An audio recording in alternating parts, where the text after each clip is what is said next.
On this episode of AvTalk, we discuss the forcible diversion of a Ryanair flight from Athens to Vilnius to Minsk, Belarus, and the ensuing international response.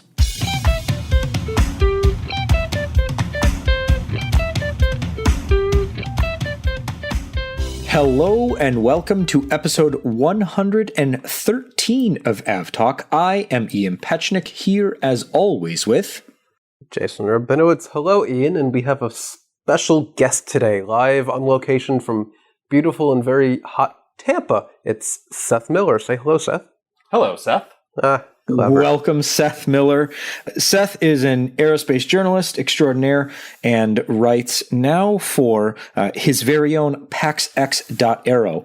And he is joining the program today because Jason and Seth are on the first Breeze Airways the very first Breeze Airways flight. Yes, like and MX1. MX1 on an airline that only started selling tickets like 4 hours ago or something.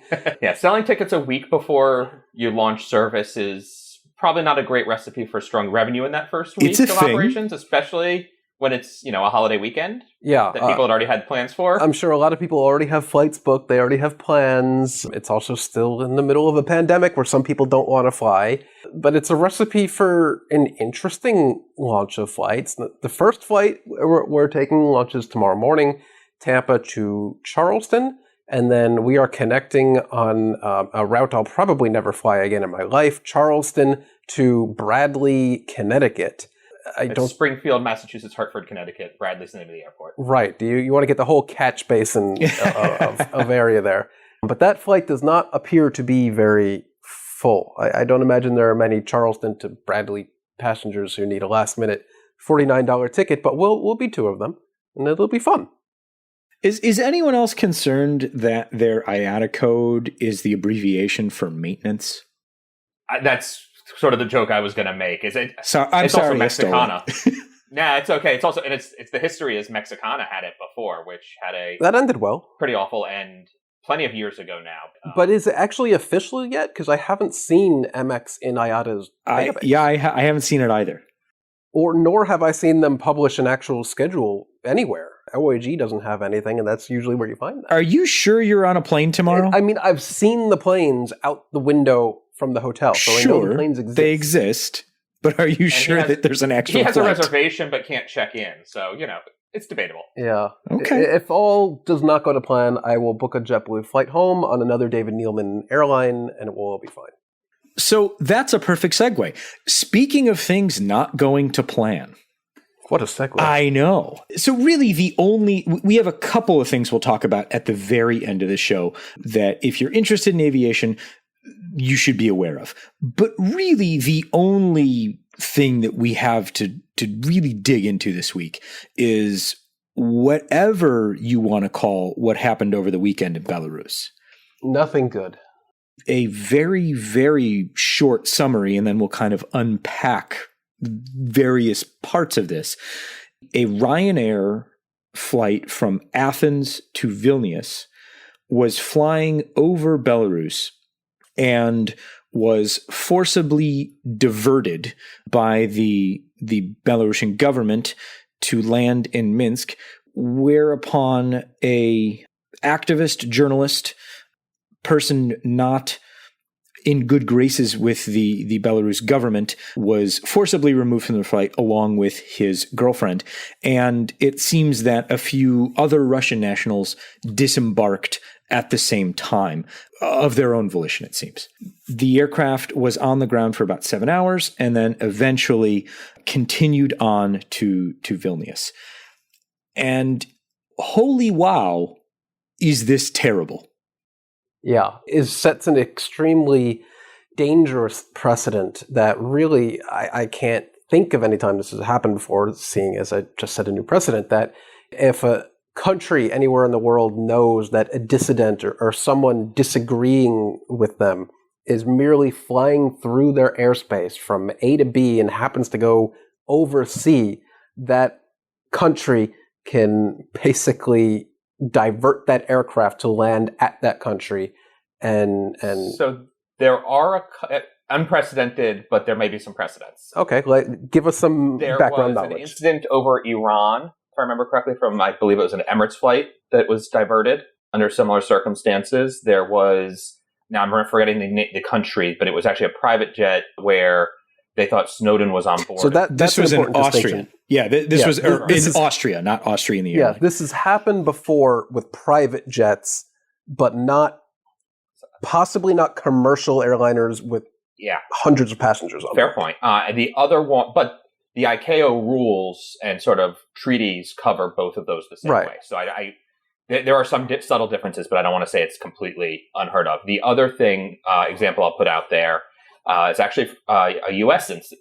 related incident where the U.S. always requires that all airlines file flight manifests of all the passengers on board, so it can be checked into their no-fly list. And if there's a no-fly list passenger on board, the U.S. won't permit transit of U.S. airspace. So it's not quite the same. But there was an incident, apparently, I think it was a flight from France to Mexico City that was going to cross the U.S. airspace. And I don't know if they got the manifest late or something else, but the plane ended up having to divert, I believe, to Montreal, at which point Canadian authorities drove the passenger in question to the U.S. border and sort of kicked him past the fence line and walked away. He was then deported from the United States. He was on a residence visa, but then was deported from the United States. There was a bit of a mess there too. So that, again, not diverted over U.S. airspace. That one's much more adjacent than the same thing. But there are some interesting other sorts of similars out there, including from countries that are strongly denouncing this issue, which is awkward. Yeah, that U.S. situation sounds very sticky and weird, but this one in particular, where you have someone who is speaking out against a government, in this case Belarus, and they have basically hijacked the aircraft with close to 200 people on board to get this person within their jurisdiction to arrest them and do whatever terrible things a country with that kind of leadership might do to this person. It just sets a really bad precedent, and now in any case where there's someone who speaks out against the government, is that person going to have to make sure that any commercial flight they're ever on in the future does not fly over a country they have spoken against, or possibly an ally of a country they've spoken against? It's just bad. And there's certainly precedents for that. Yes. I mean, with British and the checking to make sure the flight's not going to go over the Soviet Union. So this isn't as new.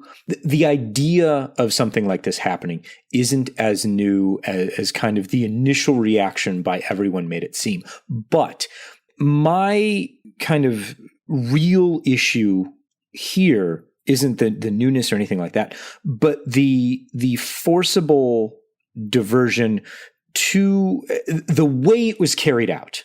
This was not a flight that was to or from an airport in Belarus.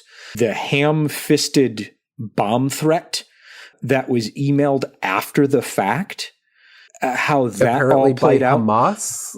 I don't think we can say that Hamas did something ham-fisted, guys. Pork isn't halal. Yeah, well, I mean, but it's just the way that this was done to get the aircraft, especially when it was so close to landing in Vilnius. Yeah, I mean, you posted the date. I think it was 70 kilometers from Vilnius, 180 from... 72 kilometers from Vilnius, 85? Yeah, 183 from Minsk as a straight shot.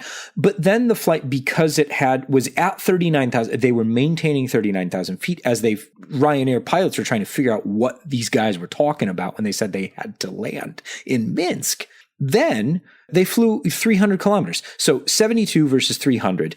I'm not a great math person, but I'm pretty sure one of those is bigger than the other. So reading the transcript, and there's one interesting part, that there's a portion of the transcript was released by, I believe, the Belarusian authorities. So A, take it with a grain of salt. B, there's no timestamps. So we don't know how much time has elapsed between the various bits. But if you read it, there's a couple statements by the controller saying, we've been informed that there's a bomb on board that will detonate at Vilnius. They were trying to make it clear that even though Vilnius was closer, that was a bad place to divert to. And I don't know if Riga would have been closer. I have to do the math on that or whatever, but it's a weird sort of challenge of sort of cooperating with what is assumed to be people who are observing and, doing everything right under ICAO rules and the Chicago Convention and the following Montreal Convention. But, if they're not, you're still like the pilots were in a pickle. Like if the pilots choose to ignore air traffic control in that situation when told it's a code red, that's not good news for the pilots. No, and apparently the pilots questioned the instructions being given to them by the air traffic control multiple times to clarify the situation, because the situation that was being relayed to them didn't make a whole lot of sense. The reason I question the timing of all those conversations is I really wonder if the pilots were able to either via their sort of text messaging or sat phone call get in touch with dispatch at wherever Ryanair's dispatch headquartered from and be like, hey, have you heard anything? What's going on? We're about to have to do this stupid thing. I think I read at some point that Belarus said they tried to contact Ryanair's ops center in Lithuania, but couldn't get anyone on the phone, which, I mean, plausible. It's Ryanair. You got to pay the surcharge for that? I guess someone needs to be paid to answer the phone, but on the other hand, I don't think anyone has actually confirmed that was a thing, that actually happened. How can you? That no one, that the phone never rang, right? But yeah, there's a lot of strange about that. The other part of this that's super interesting to me is Lawfare blog had a aviation law expert write up, first impressions of this, because it's it's an international treaty violation. If we assume that that's accurate, the process of of resolving it is basically the aircraft was registered in Poland. So the Polish government has to bring the claim against the Belarusian government. And then to be made whole, all that they're allowed to claim is that everybody on board has to just make it to their ultimate destination. So all that can happen is that Poland, if they file this request and it goes through the courts and whatever, and there's no financial anything. The best they can hope for is that the guy and his girlfriend eventually get released and are delivered to Lithuania, to Vilnius. Yeah.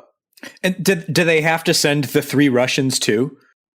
The 3 supposed KGB agents on board? Yeah, I mean, do they have to go too? Yeah, that's a fair question. I guess it's optional to be made whole. I don't know. The whole thing is, and this also assumes that the guy's still alive. Yeah, that's a bleak thought. Yeah. The Belarusian government has shown itself lately to not be too worried about that sort of thing. Yeah. So where we stand right now is there has been a very quick, swift, and loud international outcry about this behavior. And very quickly, many member states of the EU have forbidden flights between or over even Belarus. So right now, I think Air France, British Airways, a number of other airlines are going around Belarus, which is complicated by the fact that airlines are already going around Ukraine. So that's another large chunk of Eastern Europe that flights can't operate over or through. That's less of a concern, really. I mean, I ran some numbers, and we're talking a few of the flights added about 10 minutes. That's why, Singapore to London was about 15 minutes on average. Yeah, I mean, so it's British registered aircraft. So we're looking at British Airways and Virgin, Lufthansa Group aircraft. It kind of lumping things together. So we're talking about Lufthansa, Swiss. I'm not sure any of the other group members are currently flying routes that would take them over that way. Air France is going around. Singapore Airlines is going around. Korean Air has started going around. So, and a few others. Still, as of today, we're recording on the 26th of May, still going straight through are all of the U.S. and other cargo airlines. So that seems to not be something that is concerning them in the slightest. Well, I guess the pilots think that they haven't caused any trouble and that any boxes on board won't complain if they're detained and blown up. The reaction has come, kind of. So, although I want to back up and just for a second talk about the reaction by Ryanair. Yeah, the initial statement. Not good. The initial statement was I want to say almost apologetic, not even to the passengers or anyone, but just To Belarus? It was apologetic in that, like, sorry this happened and that our flight is late. Yeah, we're very sorry that the flight was delayed. Passengers were able to reboard and finish the trip, like neglecting to mention that not all of them were. Except for the fact that, the flight was hijacked and a couple of their passengers were forcibly removed at gunpoint and may never be seen again. Yeah, that's... The other thing is, you mentioned about sort of the swift and significant response. The UK closed its airspace and blocked all Belarusian flagged airlines, which is mostly Belavia, however we're pronouncing that. But that happened pretty quickly. Other countries were a little slower in acting, but on Monday afternoon or Tuesday afternoon, the EU, EASA, the European Aviation Safety Association Administration, something like European Union Aviation Safety Agency. There you go. Rolls off the tongue. You got it. The EASA issued guidance saying, we recommend that member states strongly consider telling airlines not to fly over, but also included the line basically saying, this is not a significant enough safety risk that we are outright banning over flights. And that's as opposed to, war zone areas where they think there's a significant risk of a missile accidentally hitting a plane or something. And they do say, this is a safety risk. We are issuing guidance as a organization that says, don't go there anymore. So it was, you guys really shouldn't do this, but we're not going to go far enough to actually say don't do it. Right. And then later in the week, the day we're recording today, Wednesday, a Belavia flight between, I believe it was Minsk and Spain. Barcelona, yes. Somewhere in Spain, Barcelona, didn't even make it that far because they were advised that the French ATC would not let them in their airspace. So they were in a holding pattern for quite a while and then ended up returning to their point of origin. Yeah. Which that also seems like the sort of thing in my experience, like you file a flight plan and it involves like telling the people that you're going to be overflying them. Maybe they'll change their mind by the time they get to the border. Yeah. So as it stands now, France is not allowing Belarusian carriers, so really we're talking about Belavia, to use its airspace for overflights. They don't have any flights to France. So they can't use their airspace for overflights, and they can't use it for a technical stop. So you can't land and get gas or repair your plane or something like that. So they're avoiding that. Poland is in effect in the evening of the 26th local time. Midnight local time, 2200 UTC on the 26th in Poland. Belavia will lose access to Polish airspace at roughly the same time. They will lose access to Lithuanian airspace. So really, they're pretty much cut off from their destinations in Western Europe at this point. Yeah. Yeah, but flights to Russia and Ukraine are still cool. Right. Those are... And China. Don't forget China. Do they go that far? I don't know. No. But, so countries that Belavia does fly to that have kind of, a significant impact. Ukraine, they can still fly to, but Ukrainian airlines cannot fly to Belarus.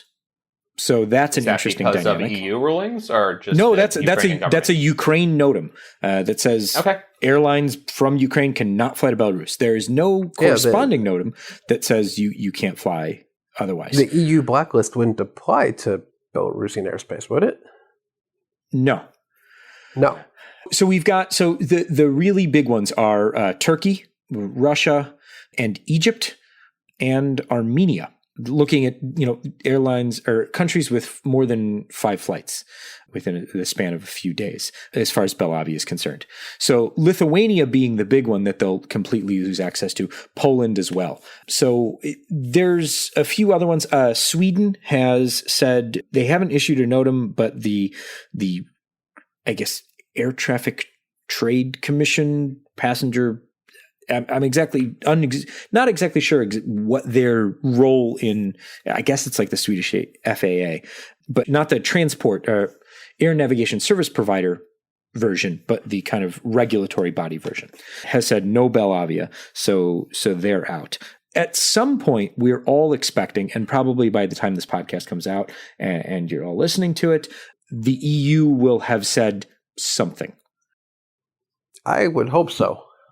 because the European Commission said that the Commission of Europe, and because those are actually two different things, that's a whole other podcast that maybe we all need to listen to figure that one out. They need to act, and so that EASA can act and issue either an airworthiness directive or something that says these aircraft are allowed to fly over, these aircraft are not, and so on and so forth. But it'll be interesting to see how these things develop and how long this goes on. I think is really the question. And no one knows how long this goes on, and does it devolve further, which is certainly an open question given all of the parties involved. Yeah.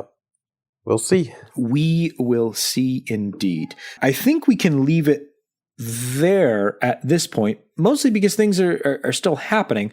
I will say that the fall off in overflights is going to be interesting as far as money goes.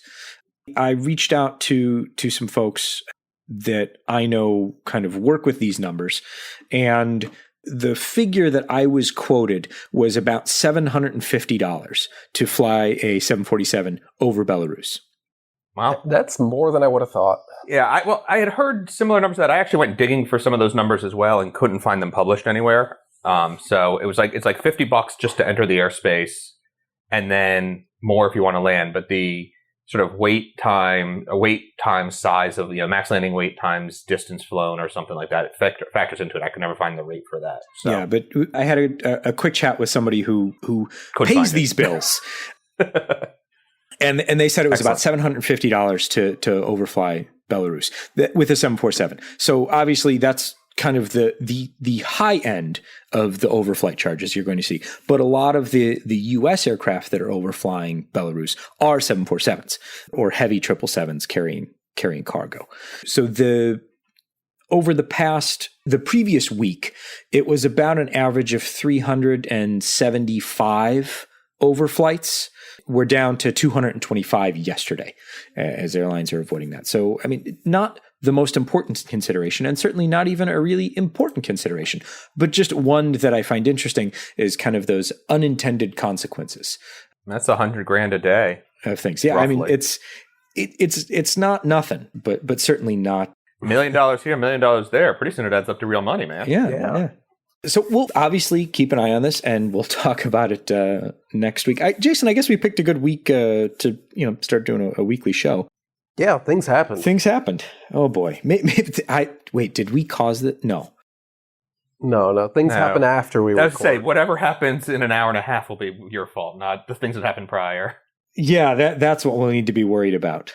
Okay, let's take a quick break, refill our drinks, and come back and run through some of the other stuff that has happened already this week. We'll be right back.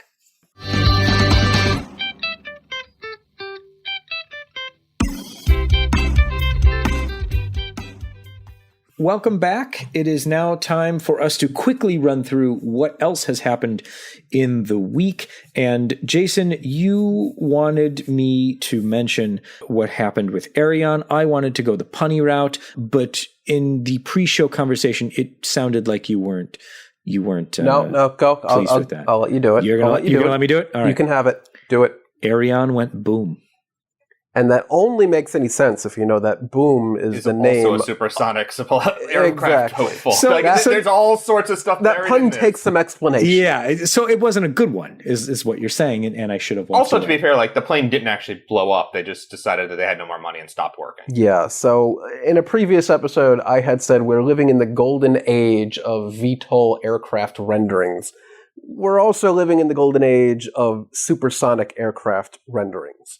And hype stories. And did you know that you'll be able to fly anywhere in the world for $100 in a supersonic aircraft in less than 4 hours? In less than 4 hours. Yeah, definitely. That's definitely a piece of information grounded in fact. And hey, Tampa swing their runways around the other way. That's interesting. We're taking off the other direction all the time. We're distracted by airplanes. It happens. I would expect nothing less given, who we are. But this Ariane story has an interesting twist because one of their major financial backers was actually Boeing. Boeing is not the... We still don't know how much money that was, though. We don't, but it was substantial. Quote-unquote substantial. It was substantial enough that when Boeing pulled the sugar daddy money, the entire company folded. Yes. So whatever stake Boeing had in Aerion, it was substantial enough to be a death blow to the company when Boeing said, our priorities are shifting. We have enough fires to put out elsewhere. Yeah. Good luck, bro. And that was it. There was also an interesting comment I saw that Aerion was trying to sort of be called the general contractor or lead on a lot of this, and like, here's the concept, and then outsourcing production, right? So they had a deal with Spirit Aerosystem, who makes Boeing 737 fuselages, among other components. They had sort of relationships. They actually had made some progress on an engine that was going to probably work, which is one of the things that Boom doesn't have details on really yet. Right, so they had made progress in a lot of areas. They've also been at it for, I want to say, since 2004. A long time. A long time. It was slow, steady burn, but they were actually making progress, and by a lot of measures seemed to be one of the more plausible stories of maybe this will actually work.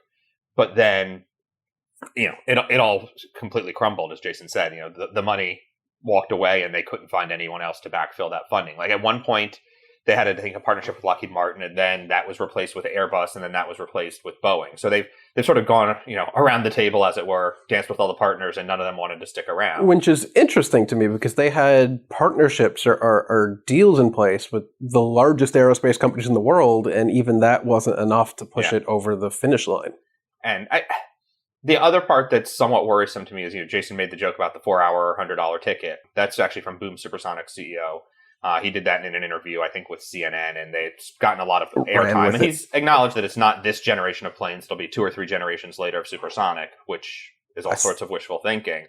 But a week before Aerion folded, it announced its next generation plane, which was a 50-seater that would compete with Boom, among others, for sort of commercial service, not the private business jet that the AS2 initial model was going to be. Now, how much of that was a desperate attempt to put something out to raise funding while they didn't probably have anything? Almost certainly all of it, except the rendering. They got an art guy to put the golden age of aircraft rendering. But so really, what we're saying here is that the supersonic, the push into supersonic flight, or push back into supersonic flight, and the eVTOL push is really just a secret plot by the aerospace industry to prop up the graphic design industry.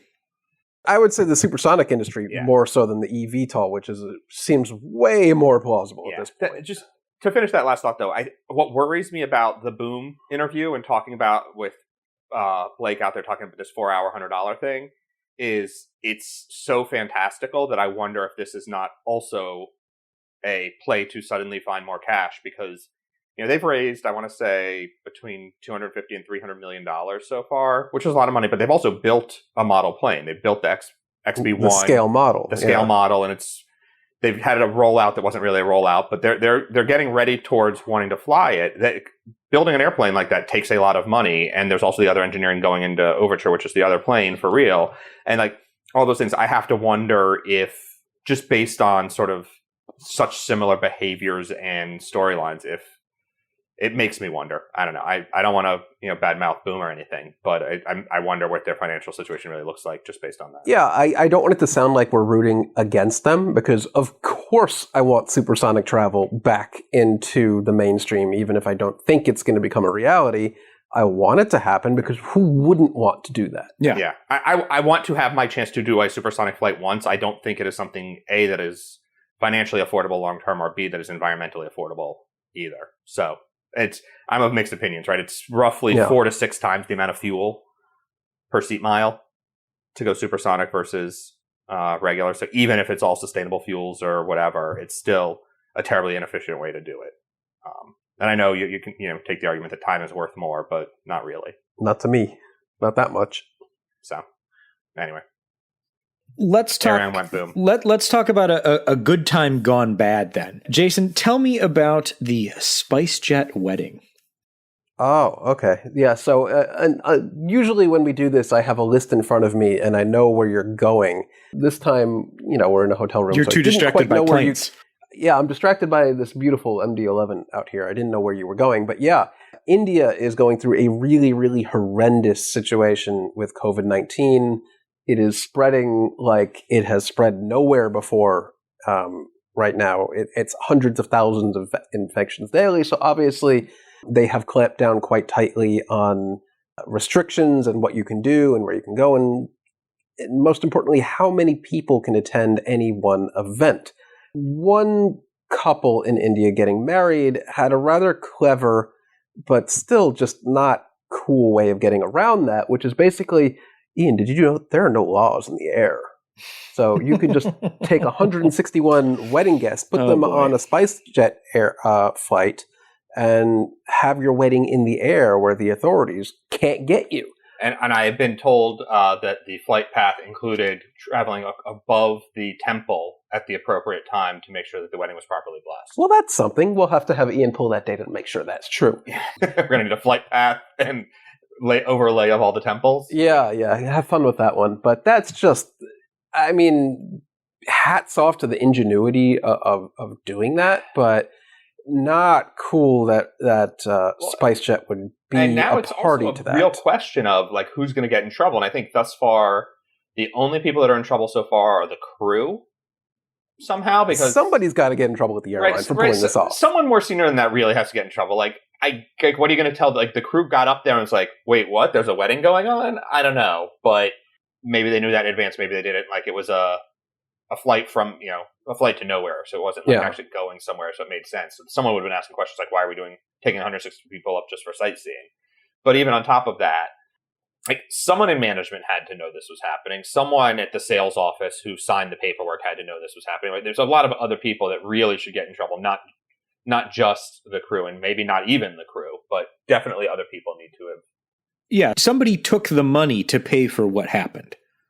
Yes, and probably knew what the plan was, not just I just need a plane to be in the air for a couple hours. Really? Why would you want to do that? Like, I mean, I guess maybe they didn't ask that question. Like, how big is your checkbook? Okay, thanks. Yeah. Well, the airlines have all been telling us that being in an airplane is the safest place in the world to be because of HEPA filters and air nozzles. And also because you're wearing a mask, and the pictures and videos from this wedding did not appear very masked. No. So not a good look. Nobody should be doing that. So before we go, Emirates has been the launch customer, not the launch customer, could be the launch customer, might be the launch customer, not going to be Emirates, might be Emirates again, we're not sure. But this week they said, if the 777X doesn't meet the contractual improvements, Boeing, we ain't taking them. Yeah, that's completely legitimate, because if you're paying many, many millions of dollars for anything, don't you want it to be delivered per spec? But to spec, yeah. Why would you have to say that out loud and do it at a trade show or whatever and make a statement like that? Because that was my question. Because he had said that he had basically heard nothing from Boeing recently. Sure. Listen, I assume the comments from Sir Tim? Yes. He's clearly negotiating via the media. I get that. It's worrisome that he has to do that, or thinks he has to do that. Is Boeing screwing him around? Is he just getting nothing? And obviously this is going to make a whole bunch of media go ask Boeing, why haven't you talking to your customers? What's the actual story? What's going to happen? And Boeing isn't going to answer those questions. No. Boeing, we respect our customers' requests, and we look forward to delivering these aircraft as promised, blah, blah, blah, right? With another half second, I'd write a decent press statement. But what's alarming here to me is that this is Sir Tim Clark. He is very wise, very smart. This is not Akbar al-Baker at Qatar. Who is also very smart about the airline industry. But he's way more outspoken, way more apt to completely let Airbus or Boeing have it verbally via the media. Yes. Sir Tim Clark, historically the same. Not, but through the 777X program has been. Yes. So he's clearly upset about how well because it's his way out, he's ready to retire. He doesn't give a crap at this point. But it's alarming to me that he has been this outspoken about the aircraft. Yeah, it is definitely uncommon, a little unexpected. Yeah, I mean, it's interesting to me that it's kind of, over the past 3-4 months or so, he's become much, much more vocal. Which makes me wonder, and the delays have become much worse in that same time. What little bits we have gotten from Boeing is like, oh, no, actually another 2-year delay or whatever. Like, maybe, right? And that was with Lufthansa. If they would ever take them, it's still going to be even later than planned. So there's a whole lot of questions out there in terms of what's really happening with the 777X and what that program is going to look like. And maybe that's why Boeing bailed on supersonic. But right. Okay. We have time for one last topic, and I think it's a sleeper of a doozy. I don't think people are paying as much attention to it as I think it is, and that is that the FAA has lowered Mexico's safety rating from Category 1 to Category 2. Did I get that in the right direction? Does not meet very non-specific IASA standards or ICAO standards for aircraft. It's not for safety, it's for the regulatory infrastructure to ensure safety. Right. So it's not saying that the planes are unsafe, it's saying that we can't prove they are. Right. This is nothing against Aeromexico or Belarus or, I was going to say Interjet, but rest in peace. It's nothing... Viva Air or something like Viva that? Aerobus. Nothing against the airlines specifically, but they're basically saying, the US FAA is basically saying the Mexican FAA's counterpart is not up to snuff, and they do not trust that they have everything under control regarding safety within Mexico. And what that effectively means now that they are downgraded to Category 2 is that flights between the US and Mexico, as they are today, will be able to continue operating. US airlines will be able to add new routes to Mexico, but Mexican airlines will not be able to add new routes to the US. And that is problematic because the US-Mexico air corridor, I guess right now, is hugely popular because it's one of the few countries that Americans are actually allowed to fly to relatively hassle-free for vacation these days. Yeah, and they can't increase service on existing routes. They can't add new routes from Mexico. And the U.S.-Mexico relationship, while it is relatively friendly, it's not true open skies. So if a U.S. carrier wanted to add a new route, I would not be surprised that the Mexican government would drag its feet regulatorily. That's definitely not a word. And not let that happen until... Yeah, close. And not let that happen until the U.S. changes its mind and brings back, and starts letting the Mexican airlines do this again, too. It also affects code share operations. Right. Between Delta and Aeromexico, where Delta can no longer have the Aeromexico code. It can no longer sell Aeromexico metal with a Delta code on it. So if it had previously issued, someone flying to Cancun and then connecting to Mexico City or vice versa or something like that, it has to reissue those tickets with an Aeromexico flight number on it. Not a huge deal, but pain in the ass and potentially affects some of the revenue sharing that they have set up. I mean, who knows how that business is structured. Yeah. But and I think I read that this happened in the past, not all that long ago, maybe the early 2000s for 4 months. Yeah, so hopefully it's cleared up rather quickly, but I'd love to get some details from the FAA on examples of what regulatory issues they have spotted in Mexico, which of course is not known as being the safest country in the world to operate flights, but there's nothing stands out as hugely problematic. Yeah, and I'm not sure we'll ever get these are the 3 checklist items that they missed kind of report. Right. Unfortunately. Yeah, so I mean, and the FAA has said that they are working with their Mexican counterparts to ensure that, et cetera, everyone's where they're supposed to be and things like that. So this doesn't sound like it's an unsolvable problem. No. So hopefully everyone is back in time for, Labor Day? Yeah. There you go. So, I mean, the big story, the huge story, the ongoing story, Belarus, I'm sure we'll have much more to say about this next week as things shake out. But if you're listening to this podcast on Friday, who knows what has happened by then, but we'll be back next week with even more. Thank you so much to everyone who has written in already to say that they're excited about the weekly shows. That made Jason and I feel very warm and fuzzy inside, and thank you for that. I would say a 99.9% positive response. A few people said, all right.